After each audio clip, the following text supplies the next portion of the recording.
जय हिंद मेरे प्यारे बच्चों। आज से हम लोग इंटीग्रेशन यानी समाकलन में निश्चित समाकलन डेफिनेट इंटीग्रेशन स्टार्ट कर रहे हैं। ठीक है, तो देखिए डेफिनेट इंटीग्रेशन हमारे जैसे इनडेफिनेट इंटीग्रेशन होता है उसी की तरह होता है, बस फर्क इतना होता है हमारा कि डेफिनेट इंटीग्रेशन में हम लोग लिमिट्स यानी सीमाएं पुट कर देते हैं। तो आपको मैं थोड़ा एक कॉन्सेप्ट बताता हूं, उसके बाद हम क्वेश्चंस पे आएंगे डायरेक्ट। ठीक है ना, तो देखिए हमारे पास कॉन्सेप्ट क्या होता है। सपोज हमारे पास एक लिमिट दिया है ए से B F X D X, ये मुझको दे रखा है ए से B F X D X, और हमसे इस लिमिट्स का डेफिनेट यानी निश्चित समाकलन पूछा गया। तो हम क्या करेंगे, देखिए सबसे पहले देखो आपको इस लिमिट से कोई मतलब नहीं है, आपको केवल ये पार्ट देखना है कि फंक्शन क्या है और उस फंक्शन का इंटीग्रेशन क्या हुआ। तो मान लेते हैं लेट्स सी इसका इंटीग्रेशन एफ डैश एक्स हुआ, ठीक है, और लिमिट को हम लगा देंगे यूं ए बी।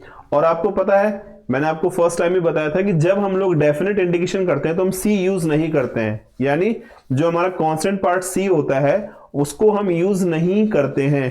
तो आप यहां पे सी यूज ना कीजिएगा। तो अब देखो आपका क्या हो जाएगा एफ डैश एक्स ए से बी। अब आपने क्या करना है इसमें एफ डैश, इसको बच्चे लोग हम बोलते हैं अपर लिमिट, उच्च सीमा, ये हमारी अपर लिमिट है, और ये निम्न सीमा ये हमारी लोअर लिमिट कहलाती है। ठीक है ना, तो क्या हो जाएगा अपर लिमिट जो कि बी है माइनस लोअर लिमिट जो कि ए है। तो ये आपका आंसर आ जाएगा। ठीक है, आपने क्या करना है फंक्शन का इंटीग्रेशन करना है, उसके बाद upper limit minus lower limit को यूज करना है और आपका उत्तर आ जाएगा। बस आपने इतना ही सा काम करना है, बाकी आपको कुछ करने की जरूरत नहीं है।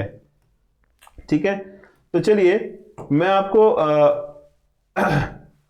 डिस्कस करते हैं कुछ क्वेश्चंस। तो देखिए पहला क्वेश्चन आपको स्क्रीन में दिख रहा होगा। पहला क्वेश्चन हमारे पास है 1 से 8 dx अपॉन x की पावर 2 अपॉन 3। तो आप जानते हैं कि x की पावर n का इंटीग्रेशन क्या होता है। हम लोग क्या करेंगे नॉर्मली, पहले हम क्या करेंगे इसको ले जाएंगे ऊपर, तो क्या आ जाएगा x की power -2/3 into D x. First हम लोग नॉर्मल इंटीग्रेशन जैसे हम करते हैं वैसे करेंगे, उसके बाद हम लोग लिमिट्स पुट करेंगे। ठीक है ना, तो ये 1 और 2 से कभी कोई मतलब नहीं है हमें, 1 और 8 से। अब देखिए हम फॉर्मूला यूज करते हैं x की power n plus 1 upon n plus 1, और लिमिट जा रही है 1 से 8। अब देखिए ये हो जाएगा x की पावर 3 में से 2 गया 1/3 अपॉन 1/3, लिमिट जा रही है 1 से 8। अभी तक हम केवल नॉर्मल इंटीग्रेशन यानी समाकलन कर रहे हैं। ठीक है ना, अब क्या हो जाएगा देखो अभी आ जाएगा आपका, देखो 3 को हम बाहर ले लेते हैं, x की पावर 1/3 1 से 8, और देखिए हम लोग इसके बाद अपर लिमिट यानी 8 की पावर 1/3 माइनस लोअर लिमिट यानी 1 की पावर 1/3। तो आप लोग जानते हैं कि 8 की पावर 1/3 मीन्स 2, क्योंकि देखो 2 की पावर 3 8 होता है, इसकी होल पावर 1/3 है, तो 3 से 3 कट गया तो 2 आ जाएगा। तो इट मीन्स 2 आ गया, और 1 तो 1 ही होगा, तो 2 में से 1 गया 1, इसका उत्तर आ रहा है कितना 3 into 1 is equal to 2, sorry 3 into 1 is equal to 3। तो इसका उत्तर कितना आ रहा है, इसका उत्तर आ रहा है 3। चलिए अगला प्रश्न करते हैं। अगला प्रश्न हमें दे रखा है, स्क्रीन पे दिख रहा होगा आपको, 0 से π/4 cos स्क्वायर एक्स dx। तो आपको पता है कि integration cos square x sin square x नहीं होता है, हमको इनको ट्रिग्नोमेट्रिक ट्रांसफॉर्मेशन से चेंज करना होता है। तो देखिए आपको एक फॉर्मूला याद होगा, cos 2x is equal to क्या होता है, ये होता है 2 cos स्क्वायर एक्स माइनस 1। अगर हम लोग यहां से cos स्क्वायर एक्स का वैल्यू निकाले तो ये आ जाएगा आपका cos 2x plus 1 upon 2 is equal to cos square x. यानी हम लोग इस क्वेश्चन में जहां पे cos स्क्वायर एक्स हमको दे रखा है वहां पे हम ये फॉर्मूला पुट कर लेंगे। तो क्या हो जाएगा देखिए, ये हो जाएगा आपका, देखो 1/2 तो बाहर आ गया, 0 से π/4 ये ऐसे रहेगा, और ये आ गया आपका 1 plus cos 2x into dx। तो 1/2 ये रहा, 1 का इंटीग्रेशन x हो गया, cos का क्या होता है, cos का होता है sin 2x/2 और लिमिट जा रही है आपकी 0 से π/4। उसके बाद हम लिमिट्स पुट करते हैं, 1/2 अपर लिमिट क्या थी π/4 प्लस साइन 2 इंटू π/4 अपॉन 2, ये एक फर्स्ट ब्रैकेट के अंदर हो गया, देन माइनस, देखो ये इंटू ये 0 और साइन 2 इंटू 0 0, ये 0 ही होगा। तो अब क्या आ जाएगा, देखिए ये कट गया आपका 2 और आप लोग जानते हैं कि साइन 90 की वैल्यू 1 होती है, ये आप सबको पता है। तो क्या हो जाएगा 1/2 π/4 प्लस 1/2 और इसका मल्टीप्लाई कीजिए तो आ जाएगा π/8 प्लस 1/4। ये आपका फाइनल उत्तर आ जाएगा। आई होप समझ में आ रहा होगा, क्योंकि आप लोगों को मैंने इंटीग्रेशन अच्छी तरह सिखा रखे हैं, इंटीग्रेशन आपको अच्छी तरह से हमने बता रखे हैं, ठीक है ना। आपको केवल इंटीग्रेशन को फोकस करना है, लिमिट तो ऑटोमेटिकली पुट हो ही जाएगी। और ये थर्ड क्वेश्चन देखते हैं हम लोग। अगला प्रश्न मुझे दिया है इंटीग्रेशन 0 से π/4 1 प्लस कॉस 2x, ये क्या है, ये रूट के अंदर है और हमें इस प्रश्न का इंटीग्रेशन करना है, निश्चित समाकलन करना है। तो देखिए अब क्या करते हैं हम लोग करते हैं 0 से π/4 और आपको मैंने बताया था कि जब कभी cos 2x के साथ 1 होता है तो हम cos 2x का फॉर्मूला लगा के इस 1 को रिमूव करते हैं ना। तो क्या हो जाएगा, ये हो जाएगा आपका 1 plus 2 cos square x minus 1, ये 1 से 1 कट हो गया इंटू dx और देखिए 2 बाहर आ गया, 0 से π/4 cos स्क्वायर का हो जाएगा cos x इंटू dx। और आप लोग जानते हैं कि cos का इंटीग्रेशन क्या होता है, cos का इंटीग्रेशन होता है sin x। तो क्या हो जाएगा, ये हो जाएगा आपका √2 sin x, लिमिट जा रही है 0 से π/4, तो क्या हो जाएगा, ये हो जाएगा √2 sin 45 माइनस sin 0। तो ये √2 ऐसे रहा है, sin 45 की वैल्यू 1/√2 होती है और sin 0 0 होता है। तो ये कट गया, हमारा उत्तर कितना है, हमारा उत्तर आया 1। तो ऑप्शन तो नहीं है हमारे पास, but 1 is the correct answer. चलिए अगला क्वेश्चन देखते हैं। अगला क्वेश्चन मुझे दिया हुआ है limit 1 to 4 x upon x square plus 1। अब आप देखिए इस क्वेश्चन में आपको प्रतिस्थापन यानी सब्स्टिट्यूशन मेथड को यूज करना है ना, क्योंकि अगर आप देखो इस पोर्शन को t मानते हैं, लेट्स सी आपने बोला x square plus 1 is equal to T, तो क्या आ जाएगा, ये आ जाएगा 2x dx is equal to dt और x dx is equal to dt/2। तो अब क्या करते हैं हम लोग, देखिए ये क्वेश्चन हमारा चेंज हो गया, dt अपॉन t 1/2 तो बाहर आ गया और अभी तक ये प्रश्न x की फॉर्म में था तो लिमिट हमारे पास 2 से 4 थी। अब ये प्रश्न जब t की फॉर्म में कन्वर्ट हो जाएगा तो लिमिट भी हमारे पास चेंज होगी ही होगी। तो हम क्या करेंगे, देखो इस क्वेश्चन में देखो यहां पे जो हमने t माना है ना उसको देखेंगे। हमें दे रखा था x square plus 1 is equal to t, हमने एज्यूम किया था, ठीक है ना। अब हम यहां पे डालते हैं, पहले लोअर लिमिट 2 डालते हैं, तो 2 का स्क्वायर प्लस 1 यानी 4 और 1 5 हो गया, तो लोअर लिमिट आपकी 5 आ गई। फिर हम डालते हैं 4 का स्क्वायर प्लस 1, 16 प्लस 1 17, तो ये हो गया आपका 17। Now limits will be changed, now integration, तो क्या हो जाएगा, ये हो जाएगा आपका 1/2 dt अपॉन टी, क्या होता है, ये होता है आपका log t।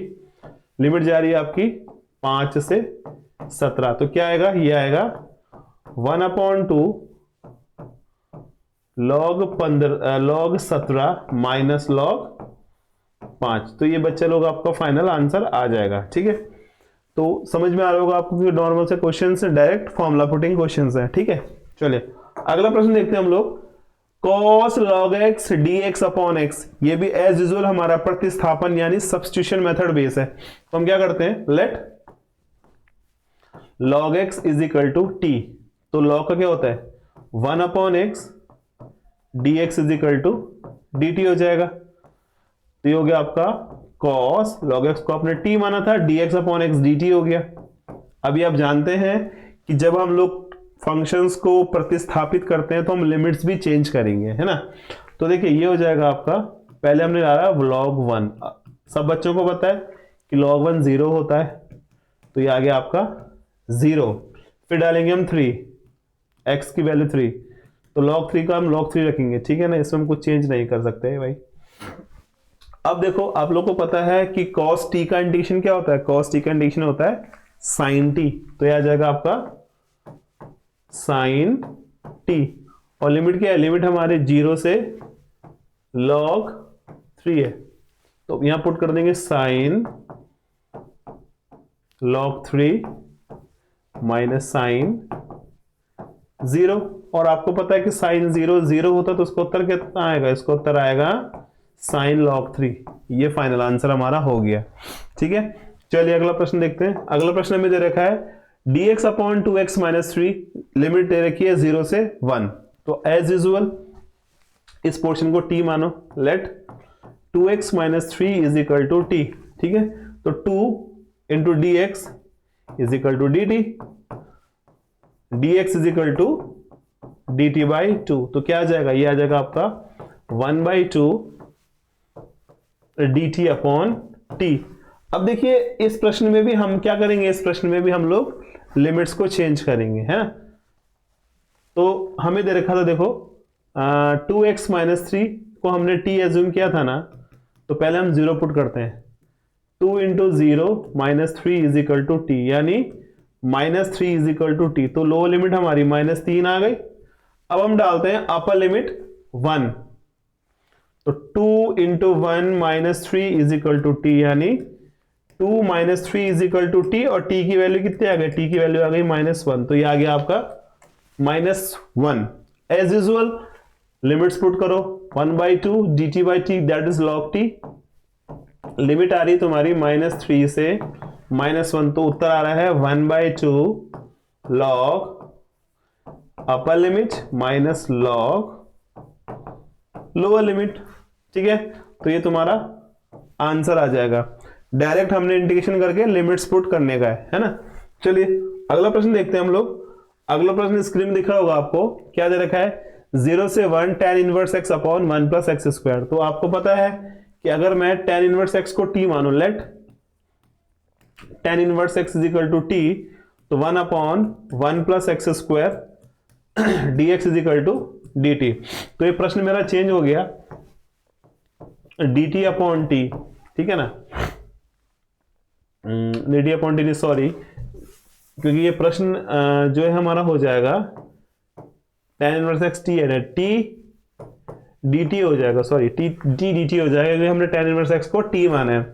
अब आपको पता है कि हमें लिमिट्स पुट करनी है, तो आप इसको देखेंगे, आपको दिया हुआ tan inverse x is equal to t, पहले तुमने 0 डाला क्योंकि लोअर लिमिट 0 है, तो आप लोग सब जानते हैं tan 0 0, तो यहाँ पे 0 हो जाएगा। फिर यहाँ पे हमने 1 डाला, और सबको पता है कि tan 1 क्या होता है 45, यानी π/4 में होता है, तो इंटीग्रेशन क्या होगा, इंटीग्रेशन होगा इसका t²/2, लिमिट जा रही है हमारी 0 से π/4। देखिए 1/4 हमारा 1/2 बाहर आ जाएगा, और π/4 का ये होल स्क्वायर हो जाएगा, तो यह आ जाएगा आपका 1/2 इंटू π²/16, तो आपको उत्तर क्या आएगा, उत्तर आएगा π²/32, ये आपका फाइनल आंसर है। तो आई होप समझ में आ रहा होगा आप लोगों को। फास्ट चल रहे हैं क्योंकि सिलेबस थोड़ा फास्ट ट्रैक पे लाना पड़ेगा हमें, एग्जाम हमारे नजदीक है ना, तो हमें फटाफट सिलेबस कंप्लीट करते हैं, उसके बाद फिर हम प्रैक्टिस सेट करेंगे, ठीक है ना। चले अगला प्रश्न में दे रखा है, क्वेश्चन नंबर 8 है x e की power x square dx, limit जा रखी है 0 से 1। तो देखिए आप लोग क्या करेंगे इस प्रश्न में भी, अगर आपने x स्क्वायर को t माना तो 2x dx is equal to dt हो जाएगा, और x dx is equal to dt by 2 हो गया, ठीक है जी। तो ये प्रश्न आ गया आपका 1/2 x dx, तो dt बाई 2 था, और ये हो गया e की पावर t। हम लोग लिमिट्स करते हैं चेंज, तो हमने क्या माना था, हमने माना था एक्स स्क्वायर को t माना था ना, तो पहले हम 0 डालेंगे तो लोअर लिमिट 0 ही आएगी, फिर हमने 1 डाला तो अपर लिमिट हमारी 1 ही आएगी, नो चेंज। कोई दिक्कत नहीं है। 1/2 ई की पावर टी का इंडिकेशन ई की पावर टी आता है, लिमिट जा रही है 0 से 1। 1/2 ई की पावर 1 माइनस ई की पावर 0। कुछ बच्चे इसको काट के ना 0 करते हैं, लेकिन ऐसा नहीं करना है। आपको पता है किसी फंक्शन की पावर अगर 0 होगी तो उसका उत्तर हमेशा 1 आता है। तो हमारा उत्तर क्या आएगा, हमारा उत्तर आएगा 1/2 ई माइनस 1। ये हमारा फाइनल आंसर हो गया। ठीक है, ई की पावर 1 तो ई होगा, बट जो ई की पावर 0 होगा उसका ई की पावर 0 का मतलब होता है 1। चलिए अगला प्रश्न में दे रखा है 9th क्वेश्चन है 0 से π/6 cos x upon 3 plus 4 sin x dx। ये प्रश्न में दे रखा है। ये क्वेश्चन में सब्स्टिट्यूशन मेथड बेस्ड है, तो हम क्या करेंगे, लेट्स सी 3 + 4 sin x को हम लोग t मानते हैं, इसका 0, 4 sin को हो गया cos x into dx is equal to dt। और देखिए हमें क्या चाहिए, हमें चाहिए cos x dx, तो यह आ जाएगा आपका dt/4। तो हम क्या करेंगे, इसको यहां पुट करते हैं, 1/4 बाहर है, cos x dx dt हो गया, इसको हमने t माना था। और अब now the terms is limit, तो जिसको हमने t माना उसमें लिमिट डालते हैं, लोअर लिमिट, तो 3 + 4 sin 0 0 होता है, तो लोअर लिमिट तुम्हारी 3 आ गई। ठीक है, इसके बाद अपन लोग क्या करते हैं, यहां पे डालते हैं π/6, तो 3 + 4 sin π/6 is equal to d। Pi means 180, 6 means 30, तो 180/30 कितना होता है, 180/6 होता है 30, और sin 30 कितना होता है 1/2, तो 3 + 4 इंटू 1/2, 3 + 2 5, तो इसकी लोअर लिमिट कितनी आ गई, 3 + 2 है 5। तो now integrate 1/4 log t, limit जा रही है 3 से 5, तो क्या आ जाएगा, ये आ जाएगा आपका 1/4 log 5 माइनस log 3। ये हमारा फाइनल आंसर आ गया। ठीक है, थोड़ा फास्ट ट्रैक है बट समझ में आपको आ रहा होगा क्योंकि आसान से क्वेश्चन हैं। आइए क्वेश्चन नंबर 10 देखते हैं हम लोग। 2x upon 1 + x²। तो क्वेश्चन थोड़ा इजी है बट थोड़ा समझने का है। देखो 0 से 1 2x अपॉन, इसको मैं ऐसे कर सकता हूं 1 + x² का होल स्क्वायर, और let x² is equal to t, 2x dx is equal to dt हो जाएगा आपका dt अपॉन 1 + t²। और लिमिट चेंज होगी बच्चे लोग, कैसे होगी, देखो पहले यहाँ 0 आएगा तो t ने तो 0 ही होना है, फिर यहाँ पे 1 आएगा, ये 1 हो जाएगा। dx अपॉन x² + a² क्या होता है, 1 upon a tan inverse x upon a, और लिमिट जा रही है 0 से 1, तो tan inverse 1 minus tan inverse 0, और tan इनवर्स 1 क्या होता है 45, दैट इज π/4 माइनस tan 0 0, तो हमारा उत्तर कितना आ गया, हमारा उत्तर आ गया π/4। ये हमारा फाइनल आंसर होगा। ठीक है, तो देखिए सिलेबस हम फास्ट ट्रैक पे फटाफट करेंगे, ट्राई करते हैं कि सिलेबस आपका जल्दी खत्म हो जाए। बस आपको हमसे जुड़ा रहना है। बीच में 1-2 क्लासेस मिस हो गई थी, सॉरी उसके लिए, क्योंकि थोड़ा तबीयत हमारी खराब चल रही है। ठीक है, बट अब थोड़ा ठीक है तो हम आपके बीच में आ गए हैं दोबारा। तो आप लोग क्या कीजिएगा, आप लोग रिवीजन कीजिए, जितना आप रिवाइज कर सकते हैं, चाहे बोर्ड स्टूडेंट है चाहे वो आपका कंपटीशन एग्जाम का स्टूडेंट है, रिवाइज कीजिए। जितना रिवाइज करोगे उतने तुम्हारे कॉन्सेप्ट क्लियर होंगे। ठीक है, तो आज हम इतना ही करते हैं। कल हम इस पर कुछ क्वेश्चन प्रॉपर्टी बेस्ड, जो इसकी प्रॉपर्टी या बेस क्वेश्चन होगा, उन पे हम कुछ क्वेश्चन डिस्कस करेंगे। ठीक है, तो तब तक के लिए जय हिंद, जय भारत।